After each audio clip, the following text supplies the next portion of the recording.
How many of you have taken your kids, or you were a kid, and your parents took you to the haunted house?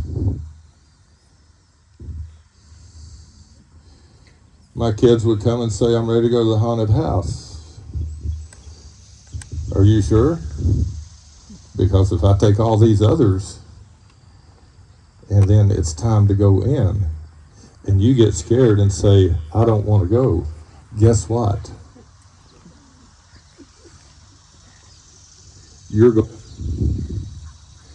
But I don't need to get a hold of them and say, I'll drag your little butt through there. I need to be prepared to do that, if necessary. But I don't need to start that way. What you need to do, just hold my hand. Stay with me. I've got this. I've got this. Youngest one said he was ready to go. So we went. Well, just stay with me. So then we're going through the haunted house, and he starts to get a little bit braver, and he gets away from me. And something scares him, and what does he do? He comes running back to me, not out the door. Okay? Make sense? So then we were going through the haunted house, and there was a place where there was a maze, and there was pitch dark. You couldn't see anything, and I'm having to try to fit through these mattresses hanging on the wall. And finally, I found a door. I said, hey, come here, I found a door. I got you. I opened up the door, and one of the scares jumped up in my face. I caught him with an uppercut right under his chin. I saw the bottom of his boots. I mean, that thing. You know, it was just first response. Little Junior says, when we got out of there, you know what? He's got this. Does that make sense?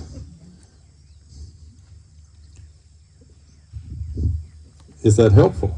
It is. We're working on it. So hold his hand. Don't desensitize. People will have you thinking you've got to get him used to a saddle pad and let him sniff it. And then he sticks his nose over here. Then he wants to sniff it. Then when you go to put it on him, he starts to engage his right hind foot and go away from you, instead of engaging his left hind to stay with you. Does that make sense? So you hold his hand. First of all, my saddle is put up and organized. I know this is the front of my saddle pad. It doesn't have wear leathers on it, does it?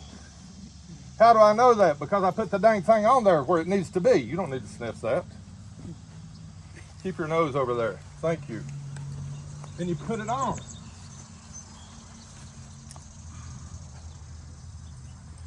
You back up a notch. I need a little room. Thank you. You have a job to do. Your job is that right there. You see that look? You'll go to a symposium, whatever the heck people want to call it, and the horse crosses a tarp or goes through an obstacle and people clap and cheer. And nobody claps and cheers when the dang horse checks in and the human recognizes it and says, that's the deal right there. That's what it's about. Yes, sir. I got to make sure I don't pull on him and cause him to move. But I've got to be able to talk to all of you and give him 98% of my attention. Yes. One more would be good. One more. Thank you. Hold it. Yes. You see that back up? That's on me. I'm still here. No worries. Yes. Thank you. Hold that. Stick your arm through the rope right there.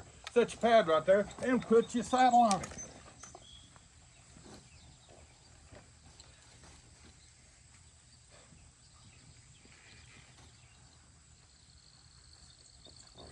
You break it loose off of his withers, you don't just jerk it off of there. But once you get it loose off of that wither, you take the thing off. He did great. Don't make him stand there and say, dang, I should have just left right on the start. Does that make sense? Step up here with me, old buddy. You're doing great. Good job.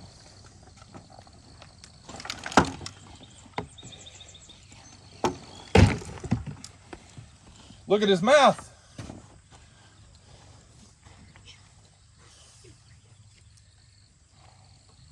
See, it's not tight. Good. What's he looking for? Some security. Yeah. Finding that peace. There you go.